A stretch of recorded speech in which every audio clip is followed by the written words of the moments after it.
mientras van uniéndose más personas en este momento. Entonces, durante esta sesión trataremos el síndrome del impostor y tendremos una conversación muy valiosa sobre cómo superar esas barreras internas y empoderarnos como mujeres líderes en cada una de nuestras áreas.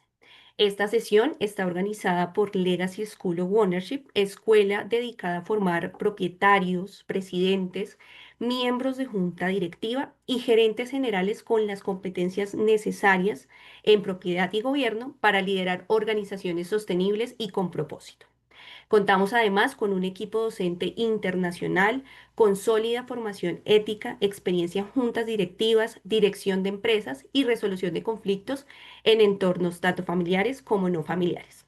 Legacy School of Ownership hace parte de Legacy Network, que es una holding empresarial especializada en acompañar a familias empresarias de todos los tamaños, desde medianas empresas hasta grandes multinacionales. En Legacy trabajamos de la mano con los propietarios para fortalecer esa unidad tan valiosa que es la familia, diseñar estrategias patrimoniales sólidas y apoyar el crecimiento sostenible de sus negocios. ¿Cuál es nuestro propósito? Que el legado de cada familia trascienda generaciones y que su patrimonio crezca con visión, estructura y propósito, porque para nosotros en Legacy, tu legado es nuestro compromiso. Hoy nos acompaña como moderadora Claudia Triana. Ella es emprendedora natural, publicista, especializada en mercadeo de la Universidad de los Andes y MBA del INALDE y especialista de banca de inversión de Columbia Business School. Además, cuenta con una certificación en gobierno corporativo otorgada por Legacy School of Ownership con amplia experiencia en diferentes sectores como el financiero, de entretenimiento, de servicios y de impacto. Desde hace 2 años se desempeña como CEO de Legacy Network y ha formado parte de distintos órganos de gobierno, incluyendo las juntas de Diversity, Special Olympics y el Centro Comercial Santa Fe, entre otros. Asimismo, ha liderado y desarrollado proyectos estratégicos con reconocidas organizaciones como Disney, la Embajada de los Estados Unidos, Fundación Natura, Banco de Bogotá, Fundación Grupo Argos y en el comité directivo de la Carrera Verde. Como panelista, hoy nos acompaña María Cecilia Otoya. Ella estudió Economía y Ciencias Políticas en la Universidad de los Andes, es especialista en mercadeo de la Universidad Javeriana de Cali y es magíster en Administración de EAFIT y CESI. Además, realizó estudios de gerencia social en el Instituto de Desarrollo Social Washington. Es egresada del programa de liderazgo transformador organizado por el Centro de Liderazgo y Gestión y formada en liderazgo en la Fundación Origen. Es además coach ontológico del Newfield School en Chile. Fue presidente de LISIC Aliadas SA, directora del Departamento Administrativo de Planeación del Valle del Cauca, presidente de Metro Cali SA, fue presidente del Instituto de Fomento Industrial IFI, directora ejecutiva del Banco Interamericano de Desarrollo por Colombia y Perú y directora ejecutiva de la Corporación Interamericana de Inversiones, entre otros importantes cargos. Actualmente es profesora de Gobierno Corporativo, Liderazgo y Empresa Familiar en Legacy School of Ownership, además de liderar el programa Mujeres Rompiendo Barreras en la Universidad Externado y participar en consultoría empresarial y diferentes juntas directivas. Entonces, Claudia, María Cecilia, bienvenidas. En este momento les cedo la palabra para que podamos dar inicio a nuestro conversatorio. Bueno, bienvenidas a todas quienes ya se han conectado en el día de hoy, a Lorena, al equipo y por supuesto a nuestra invitada especial, María Cecilia Otoya. Eh, ¿De dónde nace esta charla o por qué quisimos hacerla?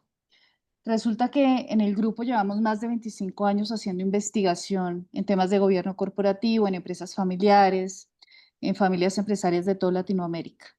Cuando estábamos diseñando la primera certificación en gobierno corporativo y empezamos a hablar con las primeras promociones, nos decían, bueno, ¿y por qué quieres hacer este programa?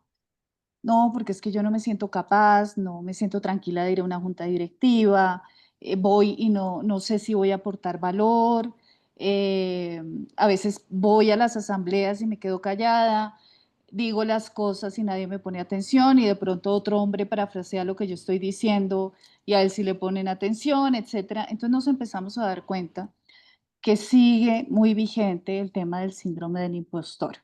y por eso ese es nuestro tema de hoy con María Cecilia.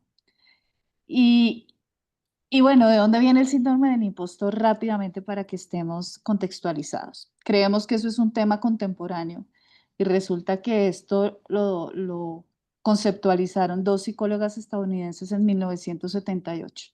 Ellas se movían en el entorno universitario, hicieron en un estudio con 150 profesoras muy exitosas, estudiantes también de posgrado y otras profesionales, y se dieron cuenta después de este estudio que entre más alto era el nivel, la sensación de que uno no era capaz era más fuerte, y el tema de la ansiedad de no lo voy a lograr también.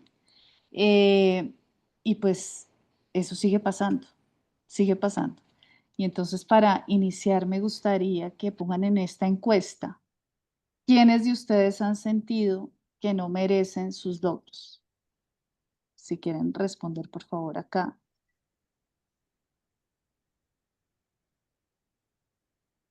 su respuesta.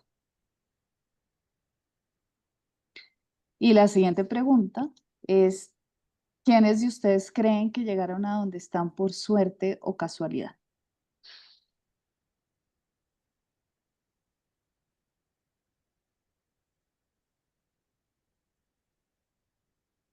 Bueno, ahora Lorena nos muestra, vayan respondiendo en la medida que van entrando y al final vemos los resultados. Eh, Entonces, pues damos inicio a este conversatorio. María Cecilia, muchísimas gracias por acompañarnos. Tú has trabajado con presidentes de la República, has trabajado con grandes empresarios en diferentes sectores, has estado en órganos de gobierno y seguramente has sentido este síndrome, porque entre más exitosas somos, más surge. Es como si nos pusiéramos una zancadilla a nosotras mismas. Entonces, pues me gustaría mucho, María Cecilia, que nos cuentes desde tu experiencia trabajando con tantas mujeres en liderazgo que has visto en otras juntas directivas, en el gobierno, en los gobiernos, cuando has trabajado con en las presidencias, ¿qué has sentido? ¿Cómo defines este síndrome y por qué crees que tantas mujeres en ese entorno en el que te has desarrollado lo viven? Bueno, pues gracias, Claudia. Bienvenidas a todas a una...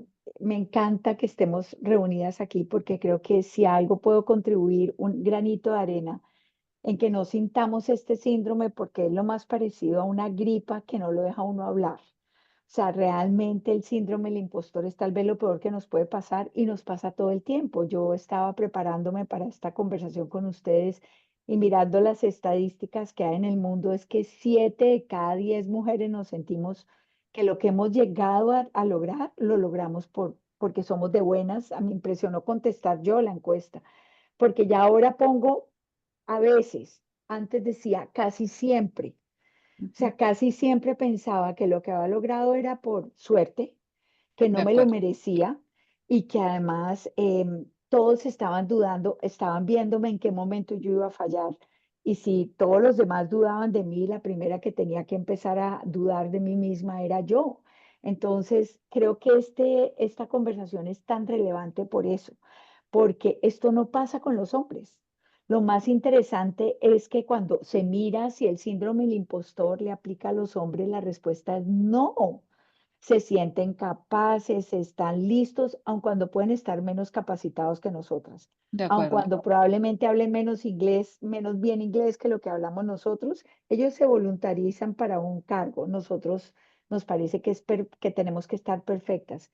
Entonces, lo que les quisiera decir, y gracias Claudia por tu pregunta y gracias al Legacy por la invitación, que me da pena no tener el backing del Legacy, pero no alcancé, estaba en una junta directiva, preciso, saliendo de una junta directiva para poderlas acompañar.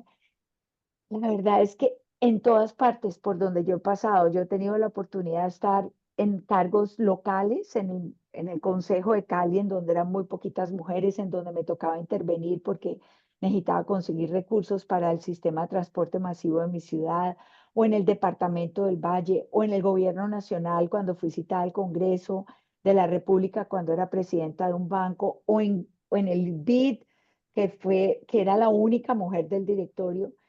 siempre, primero hablaba con una voz más bajita, porque sentía que si no me oían completo, de pronto no me controvertían. Fue todo un trabajo descubrir mi voz y descubrir que eso que yo tenía que decir era algo que podía ser relevante mencionar. Entonces, a tu pregunta, la respuesta es, lo he visto en todas las instancias donde me he movido. Yo he estado en juntas, como les acabo de contar, en juntas públicas, representando al presidente, a los presidentes distintos de Colombia, muy jovencita, representé al presidente César Gaviria en una junta en mi región, en el Valle del Cauca, y realmente era terrible porque yo iba y tenía mucho que decir y me quedaba callada. Y decía, no, pero ¿cómo Chévere. voy a decir esto? ¡Qué pena! Claro, Entonces creo que estás tocando un punto relevante como ninguno. Es que el síndrome del impostor es aquello que sufrimos, es la gripa que nos da cuando estamos en juntas directivas. Y es esa voz que se nos va y ese sentido de que lo que tenemos que hacer no es relevante, no vale la pena ser comunicado y no estamos solas. 7 de cada 10 mujeres lo sentimos como lo sentimos nosotras. sí, es increíble el no sentirnos capaces.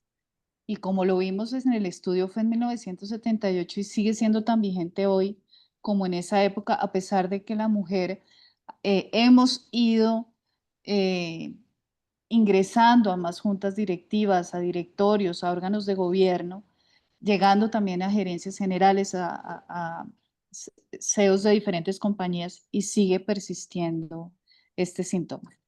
¿Tú qué crees y qué consideras, María C., que cuáles son los pasos iniciales que debemos tomar todas las que estamos acá y que en algún momento el síndrome nos ataca, que debemos empezar a practicar para mitigar el síndrome del impostor en la vida profesional? También nos pasa en la personal, pero digamos que en el ámbito profesional, ¿qué deberíamos empezar a hacer nosotros? ¿Qué ejercicios, qué pasos nos recomiendas para vencer? Mira, te voy a contestar desde la teoría y te voy a contestar desde la práctica, porque ellas Perfecto. se han unido en digamos, en mi experiencia personal. Ujú. Yo tengo, como les contaba Claudia y les contó Lorena, yo tengo la fortuna de manejar un programa en la Universidad Externado de Colombia en donde han pasado ya 270 mujeres. Estamos cumpliendo 10 años de promover, de acompañar a las mujeres a encontrar su propia voz, a encontrar su propia valía. Entonces ellas han sido mis maestras.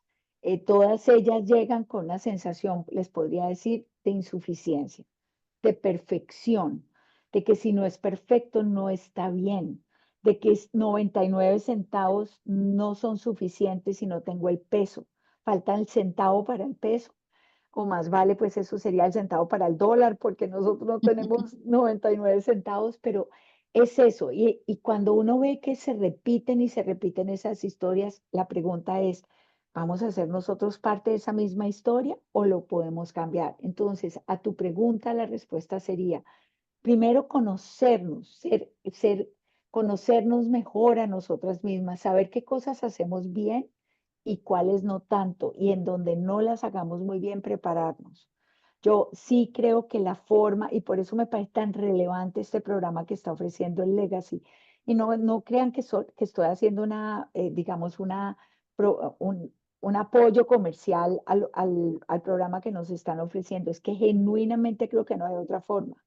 Es que nos tenemos que preparar y nos tenemos que preparar en conjunto con otras mujeres, porque la red de mujeres es muy importante para que nos acompañemos.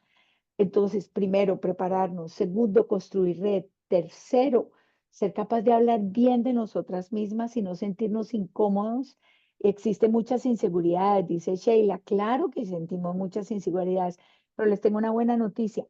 Todos las sentimos, todos. Y hay quienes, a pesar de sentirlas, se arriesgan.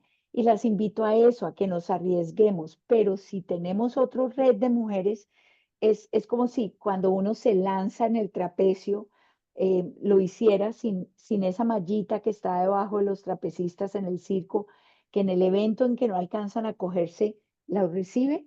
Eso tenemos que ser entre nosotras. Y yo creo profundamente en la solidaridad y en la empatía y la sororidad entre mujeres. Entonces, conocernos mejor, prepararnos muy bien en lo que tenemos, en donde nos sentimos que no somos tan competentes para que esa voz se pueda expresar desde la seguridad, celebrar los logros y celebrarnos a nosotros, no esperar que nos celebren por fuera, celebrarnos a nosotros, buscar en el apoyo de otras mujeres el respaldo y tener la capacidad y la valentía de poder decir, Claudia, ¿cómo me fue? ¿Qué tal lo hice? ¿Qué pudiera ser mejor? ¿Dónde está? Porque le tenemos mucho miedo a la retroalimentación y la que nos damos a nosotros es terrible y es durísima. Cuando podemos recibirla de colegas, de personas que están con nosotros y nos pueden decir, mira Carolina, creo que, y estoy hablándole a Carolina Mallorca, por ejemplo, que la tengo aquí en la línea, bienvenida, es que tú le puedas preguntar a alguien, ¿dónde pude haberlo hecho mejor? ¿Qué cosas te parecieron que funcionaran? Y de recibir la retroalimentación y tener la humildad y la vulnerabilidad para saber que hay cosas que podemos mejorar y prepararnos, está mucho de consolidar, de volvernos más fuertes y además aprender que hay creencias limitantes. Yo les voy a contar, me estoy alargando un poquito en la pregunta, perdóname Claudia, pero es muy relevante. Yo fui la última de mi familia, o sea, yo soy la más jovencita, la más joven de mis hermanos, y todos los que me siguieron son hombres. Y eso fue muy complejo para mí porque yo sentía que nada que dijera era suficientemente bueno, que nada que expresara estaba suficientemente documentado, que nada que mencionara iba a ser tenido en cuenta. Por cuenta de eso, no hablé. Y cuando empecé a hablar, estaba muy asustada. Entonces, a eso las invito, a que reconozcan que hay creencias limitantes que podemos empezar a revisar, pero solo las podemos revisar si las conocemos, si Así conocemos es, nuestra realidad. Mm. así es, María C. Hablando contigo también, tú dictaste una clase has dictado varias clases de liderazgo en nuestros programas y recapitulo varias cosas que has dicho ahorita y en las clases pasadas, también con algo de investigación. Y es, lo primero, como dices, hay que reconocerlo. Apenas estamos sintiendo ese síndrome del impostor, reconozcámoslo, así como le dicen a los niños chiquitos, identifica la emoción y ponle un nombre, el nombre que tú quieras, Pepito. Automáticamente el cerebro saca el síndrome de tu cabeza y lo pone al lado. Lo segundo que tenemos que hacer es empezar a cuestionar esos pensamientos automáticos de autosabotaje todo el tiempo. Somos, y empezar a cambiarlos por preguntas como, ¿hay evidencia real de que no me merezco esto? A ver, ¿quién me lo ha dicho? ¿Dónde lo estoy viendo? No, solo está en mi mente. Es un segundo paso muy importante. El tercero, que también lo vi en tu clase de liderazgo, era registrar los logros. O sea, mis hijas tienen unos cuadernos que se llaman soñadernos. Ahí hay que escribir. Escribamos, pasemos de la mente, escribamos los logros, tengamos un diario de éxitos, de las cosas que lo hemos logrado y nos vamos a dar cuenta objetivamente de que esto no es que nadie me lo regaló. Hablarlo, como decías tú, con otras mujeres. Esa retroalimentación es súper importante. Si esto persiste, vamos a un psicólogo. Esto es un tema de psicología, está en nuestra mente y podemos desmitificar ese síndrome. Eh, y la tranquilidad es que gente muy exitosa, y entre más exitosa es, más aparece este síndrome. Y por supuesto, cuando tengamos esa sensación, dejémonos de comparar, porque empezamos a compararnos, es que la del frente le hizo mejor, no, es que yo lo hice de esta manera. No, no nos comparemos, simplemente sintamos que nosotros estamos aportando lo mejor, eh, nuestra mejor versión, lo mejor que podemos hacer lo estamos dejando sobre la cancha. Y como tú dices, formarnos es súper importante. Y aquí viene mi siguiente pregunta, María C., y es, ¿qué beneficios has visto en las mujeres que han identificado este síndrome, que han decidido enfrentarlo y trabajar conscientemente en ello? ¿Cómo lo venciste tú? No importa que haya sido tarde en tu familia o cuando estabas con los diferentes presidentes, que ahí tienes anécdotas también interesantes de cómo se vence ese síndrome y cómo has visto tú en otras mujeres que lo han hecho. Mira, la pregunta es muy linda porque yo creo que empecé a vencerlo cuando empecé a descubrir que yo podía ser yo, que no tenía que parecerme a nadie. O sea, mi estilo de liderazgo era muy masculino. Yo hablaba desde, porque fui muy joven, tuve cargos de mucho poder. Ujú. Y en ese momento entonces pensaba que el modelo era hablar duro, ser, digamos, directa, ser muy precisa.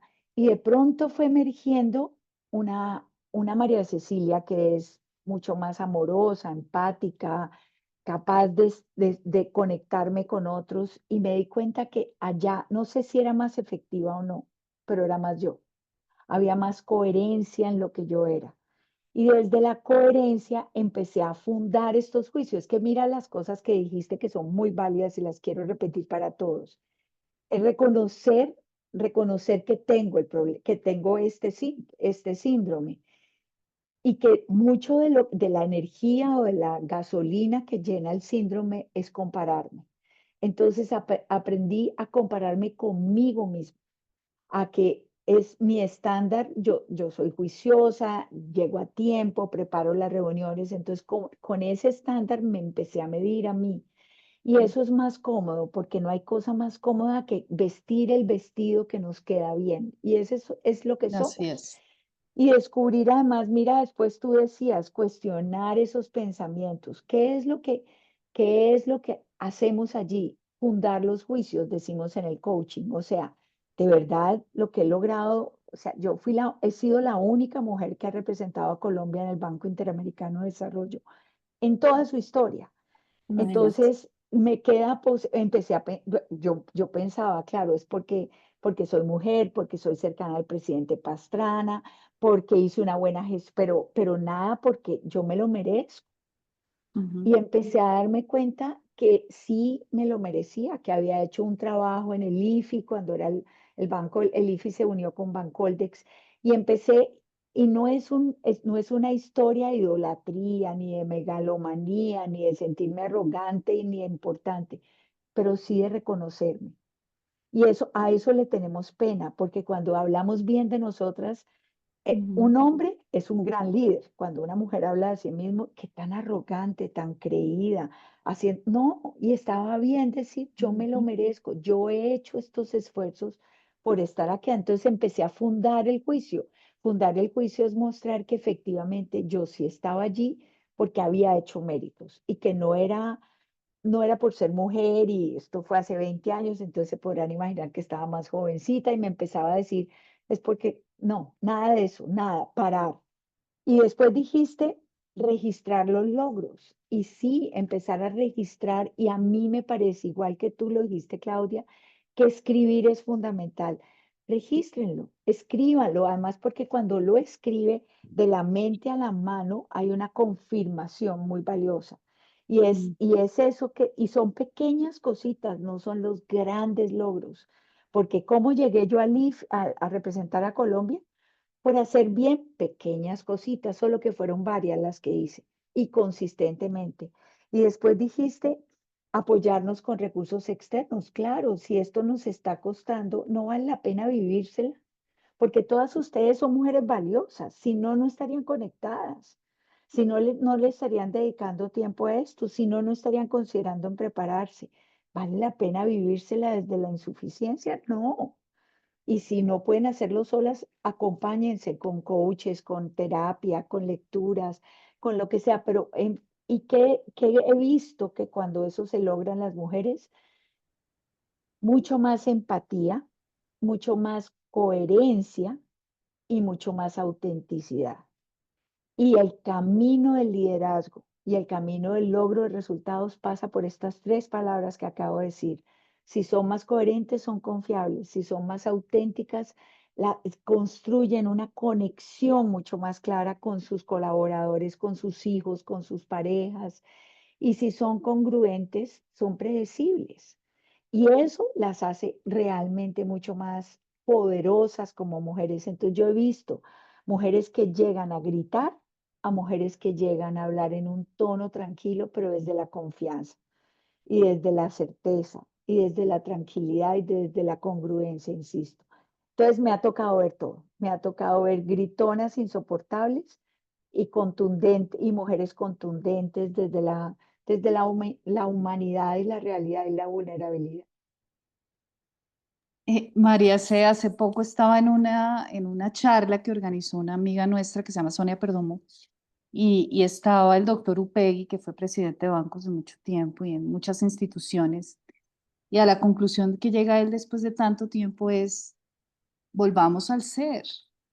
Lleguemos desde la autenticidad a las juntas directivas y a órganos desde gobierno, a órganos de gobierno, primero combatiendo este síndrome, segundo, como dices tú, con total humildad y dejando el ego afuera, porque tenemos que entrar es a proponer, tenemos un propósito en esa junta directiva, tenemos el mandato, tenemos los mandatos de unos propietarios y tenemos que ponernos en los zapatos de ellos. ¿Qué debemos decir nosotros para que construyamos que haya un consenso?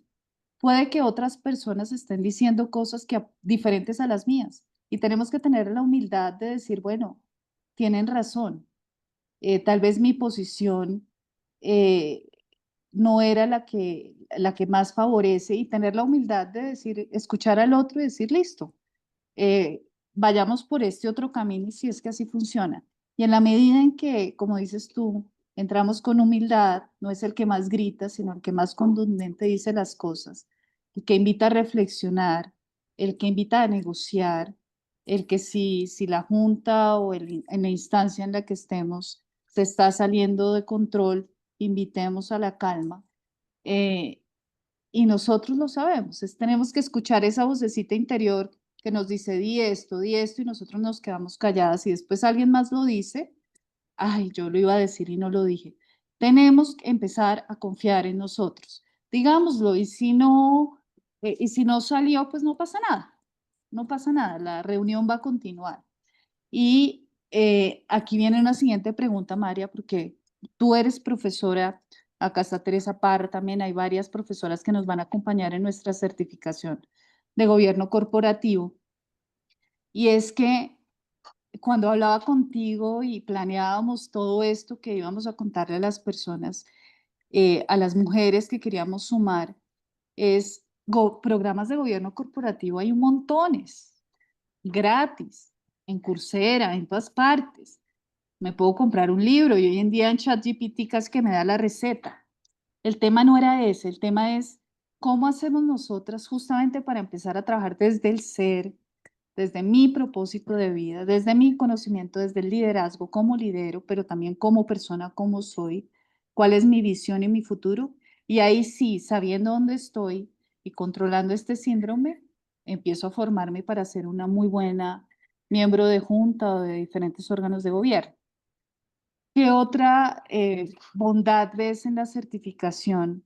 ¿De qué herramientas podemos darle nosotros a todas las mujeres que quieran perfeccionar su conocimiento y sus habilidades? Porque no es solo el conocimiento, sino habilidades blandas que nos puedan llevar a transformar esa autopercepción que tenemos y a fortalecer nuestro liderazgo.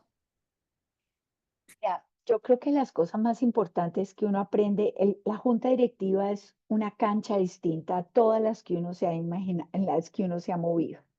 Digamos, yo fui una muy buena jugadora de tenis y llegué a ser campeona nacional de tenis en mi época, pero cuando me cambié a una junta directiva era si me hubieran rayado una cancha de fútbol, en donde igual era una buena deportista, pero en el fútbol había otras reglas, en el fútbol había otra lógica, en el fútbol había otros equipos.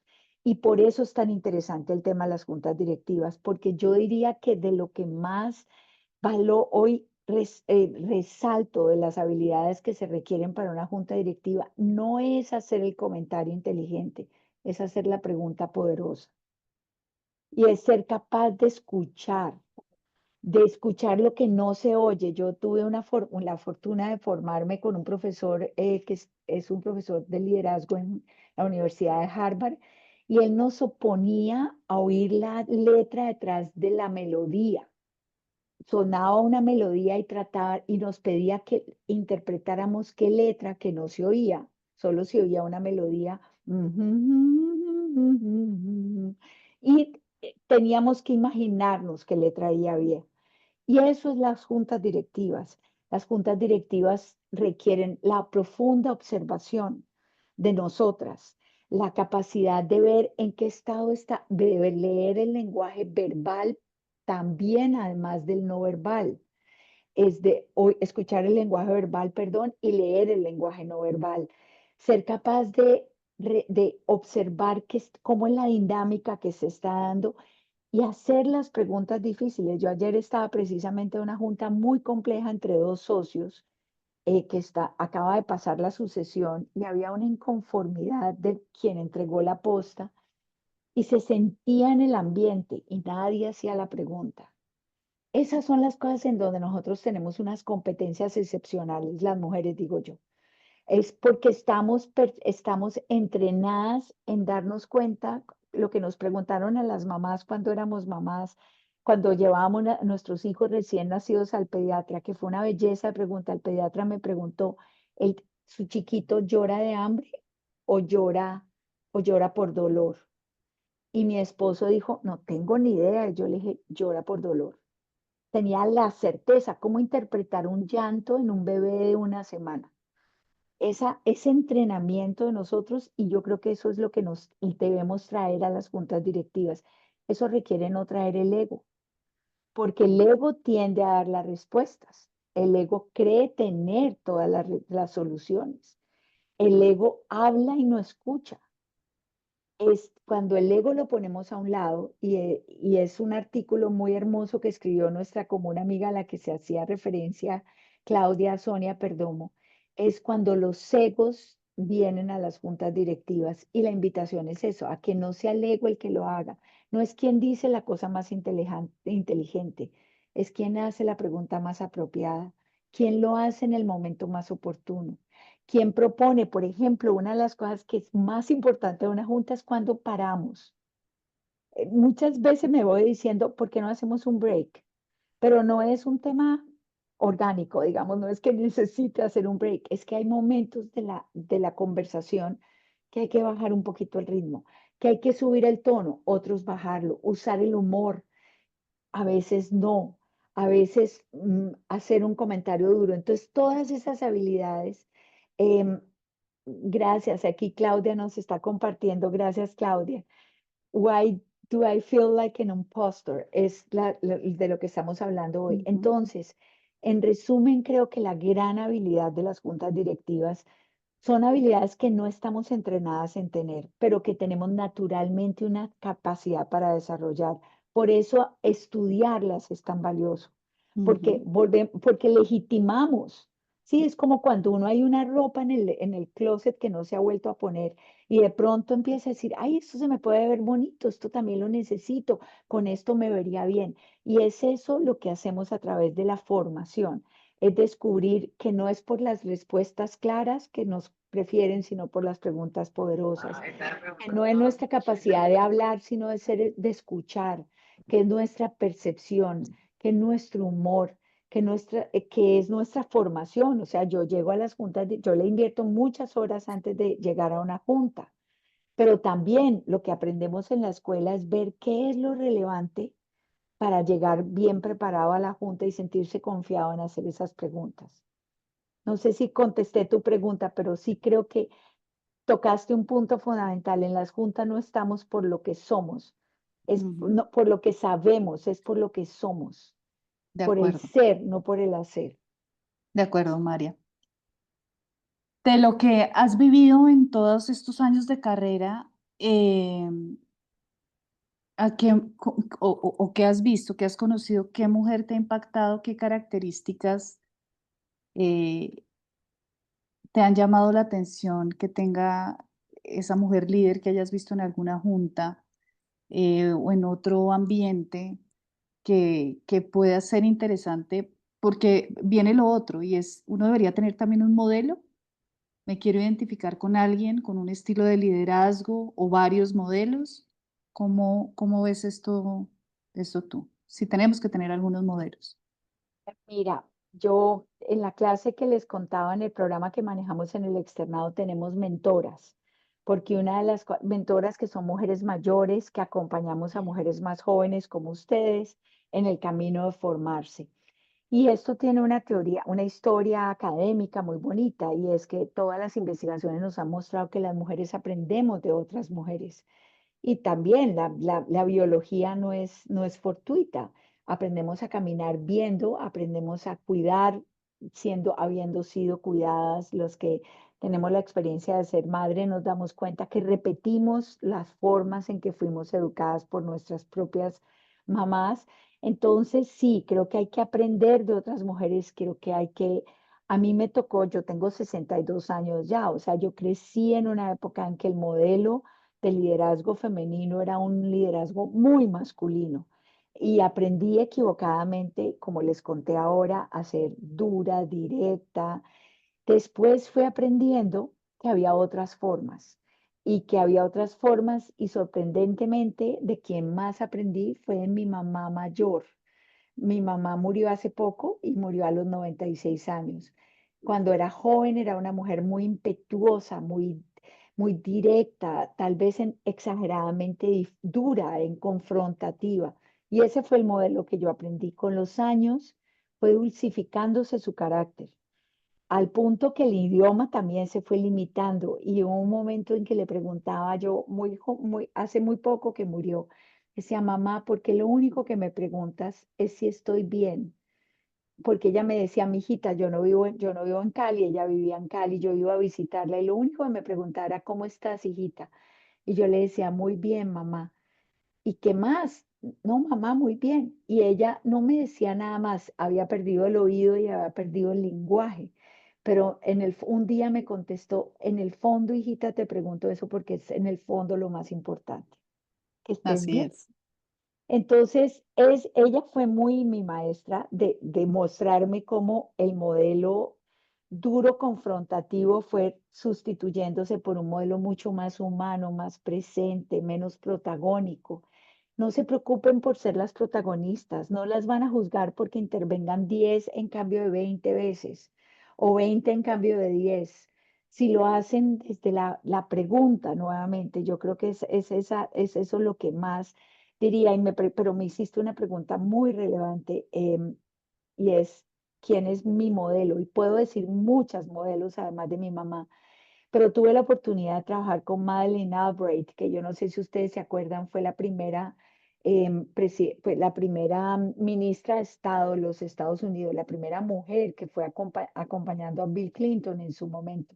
Era una mujer judía muy dura en apariencia y profundamente dulce en su forma. Era una persona capaz de parar las conversaciones a decir, no más, esto no nos está llevando a ninguna parte. Tenía el tacto para intervenir, la dulzura para hacerlo, la fortaleza para parar las conversaciones, la sabiduría para enriquecer las discusiones cuando necesitaban ser enriquecidas, pero también no le dudaba y no le temblaba la mano para mirarlo a uno a los ojos a decirle, María Cecilia, estás equivocada, por ahí no es. Entonces creo que esa mezcla de ser, y alguien preguntaba ahora en el chat cómo manejar la frustración, ella era una maestra, porque la verbalizaban. ¿Saben cómo se maneja la frustración? Diciendo, me siento frustrada porque esto no nos está saliendo. Ujú. No sé, no sé por qué los resultados no se están dando. O sea, hay ¿Cómo que creen decirlo, ustedes?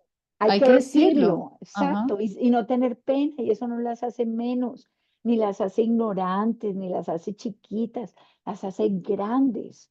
Uno Ujú, poder decir, no sé, la respuesta no la sé.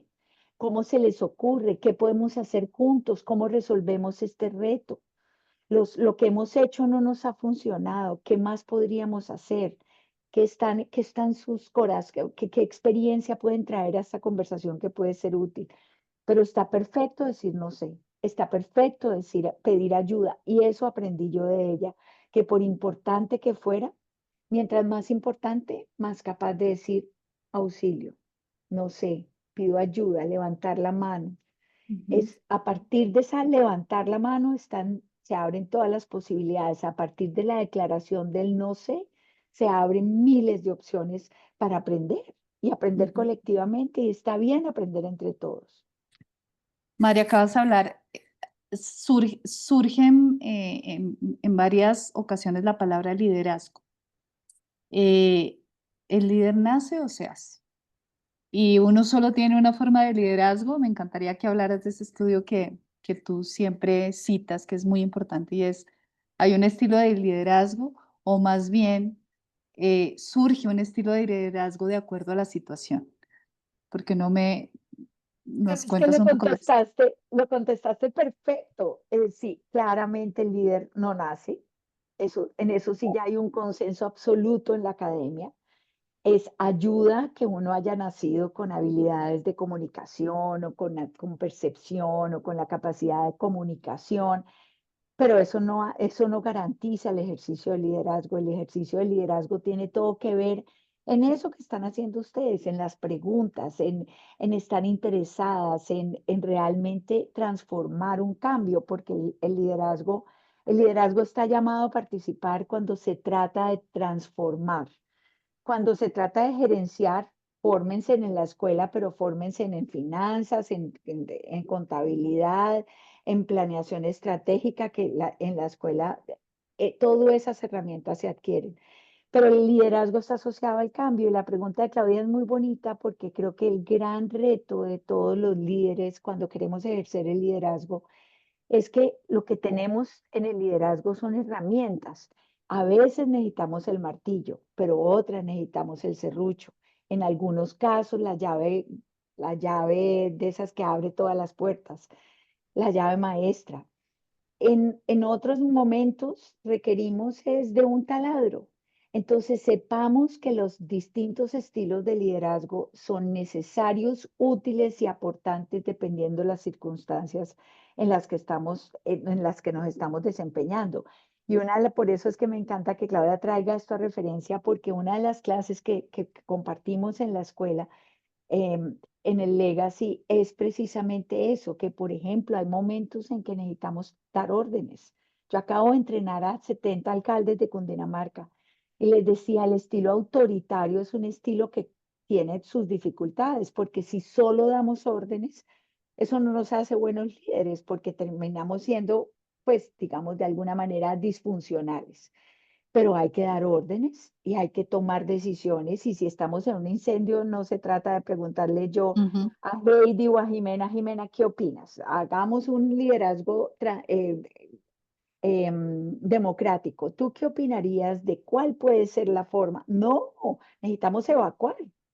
Ujú. Se nos está quemando la casa, necesitamos salir todos y salir en orden y ahí es donde son ustedes el líder autoritario, pero también es el líder visionario que construye un sueño, también es el líder democrático que hace preguntas, también es el líder afiliativo que construye vínculos con sus equipos, pero que sabe que no siempre los vínculos son útiles y pueden confundir. Entonces es como saber ni tanto, ni tanto que queme el santo, ni tampoco que no lo alumbre. De Son los acuerdo. distintos estilos. Maravilloso. María Cecilia, te voy a proponer que veamos las preguntas que nos han hecho en el chat. Con mucho gusto. Aquí Angélica nos dice, ¿por qué creen que afecta o nos dejamos afectar más las mujeres por el síndrome del impostor? Y Nancy Forero responde por las creencias o porque existen muchas inseguridades, dice Sheila, me identifico con lo que acaban de mencionar. Entonces, ¿por qué nos afectan, como decías tú, a las mujeres y a los hombres no? ¿Por qué crees?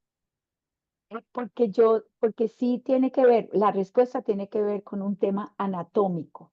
En la medida en que las mujeres estamos siendo las receptoras de la vida, nos hace mucho más vulnerable a hacer ese juicio sobre qué tan suficientes somos. Los hombres desde su inicio, desde que nace, el ser humano es el que va a la batalla, es el que está cazando, es el que más vale que no dude de sus capacidades, porque si duda de sus capacidades, su familia se muere de hambre. Entonces, fíjense que hay una Ujú. historia dentro del hombre cazador, el hombre que es el proveedor, y que la garantía de la vida está en que no haya dudas. La garantía de la vida de quien cuida es que haya todas las dudas.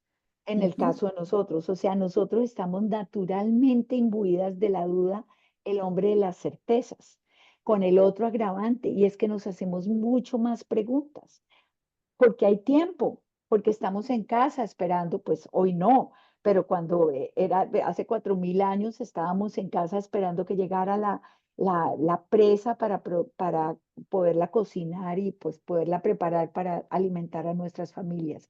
Y la otra cosa que es muy importante es que nosotras somos pésimas negociadoras. Y les va a sorprender esta afirmación. Somos pésimas negociadoras para nosotras mismas. Somos las De mejores acuerdo, negociando por terceros. Entonces a así es. nuestros hijos les conseguimos que les den todas las autorizaciones en el colegio para que hagan lo que necesiten, pero si se trata de nosotros, nos da pena. Nos sentimos que no está bien, que cómo le voy a decir a mi jefe, usted no se imagina lo que a mí me costaba cobrar. Yo no era capaz de cobrar porque empezaba diciendo, pues, ¿por qué no me pagan X cifra a la hora? Y cuando me miraban con carita de, bueno, pues la mitad. Bueno, si Ay, sí, quieren la décima o si quieren no me paguen, yo lo hago gratis. O sea, una cosa loca. ¿Acaso eso es lo que hacemos cuando tenemos que negociar los honorarios de Carolina o de Karina o de David? No, David Piña, creo que, ¿cómo sabemos cuándo es nuestra conciencia, cuándo es el síndrome del ujú, impostor? Hola, de David acuerdo. Piña, tienes una carita muy linda de mujer. Aquí hay otra pregunta. ¿Qué hacer cuando llega la frustración porque los triunfos y las metas profesionales y personales se han alcanzado, pero llega una etapa de pasividad que no quiere, pero que se presenta como puertas cerradas que no se abren después de los 60 años? ¿Cómo ¿Qué es manejar esa eso? frustración? Nada, ninguna frustración, son puertas distintas. Yo Ahí tengo está sesenta y ahí, dos. ahí te Ahí está el atacó síndrome del el síndrome impostor del impostor. total. Total, en ese juicio de que ya las puertas son distintas. Claro, cuando se trata de ser las más jóvenes, las más lindas, las más menos arrugadas, ahí no vamos a estar, pero sí probablemente hay otras competencias que se van desarrollando y darle la bienvenida a esas puertas. Y no hay frustración, hay aprendizaje. A mí me encanta equivocarme, porque si no me equivoco no construyo. De acuerdo, es la Y lo única que forma sí de tengo aprender. es la única forma de aprender y es resignificar el error y Ujú, resignificar lo que tenemos y abrazar lo que tenemos y reconocer esas victorias, que son muchas. Entonces la frustración a mí me encanta porque si no hubiera frustración no habría esfuerzo. Si no sentimos que hay algo más que no estamos logrando, no nos preparamos, no nos entrenamos, no estudiamos antes y yo creo que de uno acuerdo. debe morirse estudiando, ojalá con un librito en la mano y se vaya con él cuando se vaya al otro mundo para Así entender cómo es es, el mundo. así Sí. es. Luz nos dice, y tiene toda la razón, muy importante, ser líder desde la vulnerabilidad. No siempre el líder es ser fuerte y duro. Muchas gracias, Luz, tienes toda la razón. Cindy nos pregunta, ¿qué recomendaciones nos podrías brindar, doctora María Cecilia, a las mujeres jóvenes que estamos ingresando a la política? Wow, que me encanta esa pregunta. Primero porque doctora no soy, Cindy, lo primero es no, créetelo. Yo creo que lo público es el escenario más relevante que uno puede tener en su vida. Si ustedes me preguntaran de todas esas cosas que contaron que yo he hecho en la vida, de lo que más orgullosa me siento es haber hecho el servicio público. Yo nunca fui elegida, nunca tuve un voto porque si lo hubiera votado tal vez hubiera tenido el de mi mamá, que ya en ese momento habría votado por mí. Pero sí, en la política necesitamos por, por definición creérnosla. Hay un programa muy lindo que hizo el Banco de Occidente, el Banco Bancolombia, que la persona que lo creó es profesora en mi programa de mujeres en el externado, que se llama Créetelo. Y en la política sí que no lo tenemos que creer, porque son el sector más subrepresentado por mujeres. No estamos logrando ni en el consejo, los consejos municipales, ni el número de alcaldías. Yo les conté que acabo de tener una formación a 70 alcaldes de Cundinamarca. No me van a creer cuántos de esos 70 alcaldes. Cundinamarca tiene 116 municipios. 70 estaban inscritos en el programa, pero mujeres alcaldesas había 7. 7 de 70, o sea, el 10%. Y eso lo que nos muestra es que el camino es más largo por recorrer. Entonces, alianzas, formación, creérselo, mentoras. Quien quiera, Cindy, si quieres el mundo público, a ver, pregúntale a las que ya han recorrido el camino, que estoy segura que te van a ayudar, porque todos quienes hemos vivido ese mundo que no es fácil, sabemos que solo si nos acompañamos vamos a recorrerlo juntas De y es acuerdo. muy valioso. Bueno, Jimena nos dice que, bueno, saludos a todas. Ángeles Alvarado nos saluda desde Puerto Plata. Qué bueno sería, nos dice Jimena Bermúdez, qué bueno sería crear una red de apoyo entre mujeres. Aquí en Legacy School of Ownership tenemos una red bien interesante de mujeres. Luego les dejamos los datos acá de nuestra página web para que se unan. ¿Cómo frenar esos pensamientos? Pregunta Lynn. Esos pensamientos negativos, aparte de preguntarme si es cierto.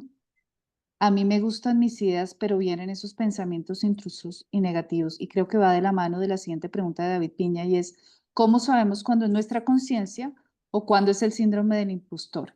Y por último, ¿cuáles prácticas saludables recomiendan para contrarrestar estos pensamientos impostores? Estas tres creo que se pueden unir en una sola pregunta y creo que rápido porque ya se nos va a acabar el tiempo, María. Muchas Con gracias. mucho gusto. A mí rápido me ha costado trabajo hablar hoy porque estoy encantada con este tema. Gracias.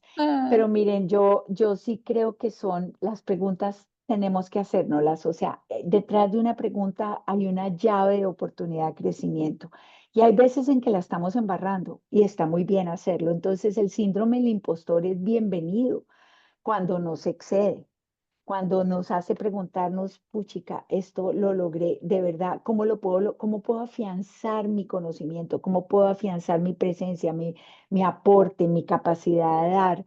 Y por eso es que la conciencia, la pregunta de David Piña es tan bonita, porque de David que estás allí no te has renombrado, porque tiene que ver con reconocernos que hay cosas que podemos hacer mejor y que esa es la fuente de crecimiento. Y cuando ya empiezan a ser repetitivas y no tienen fundamento, entonces la paramos. Literalmente es como el mensajero.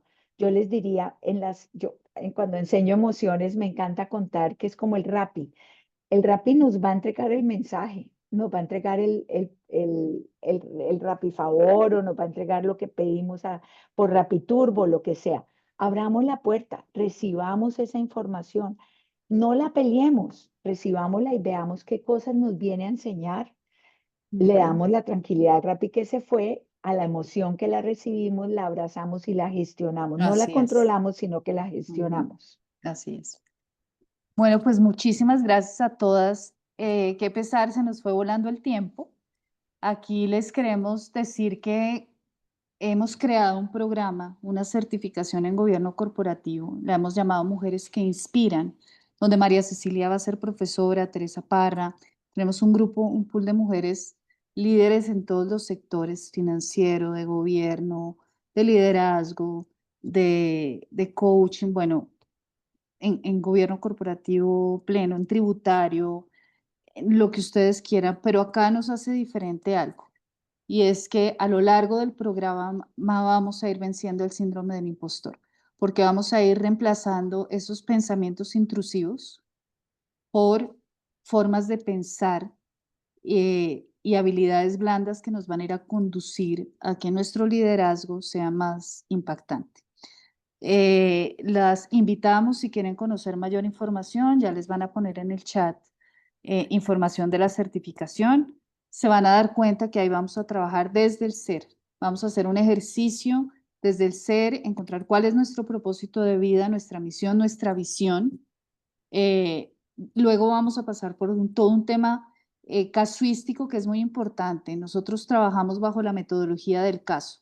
Son muchos casos, muchas experiencias. Obviamente combinamos la teoría, tenemos que saber la teoría, pero acá lo más importante es reconocerme como líder, desde dónde lidero, cuáles son mis habilidades, de repente dónde hay una oportunidad de mejora para empezarlas a canalizar, por supuesto unido a nuestro propósito de vida. Cuando ya tengamos ambas cosas, vamos a poder saber cuál van a ser mis roles y qué voy a aportar yo en estos órganos de gobierno.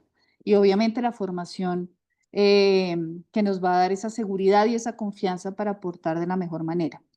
El programa inicia el 16 de septiembre, va a ser híbrido, entonces les dejarán en el chat información si quieren conocer más del programa.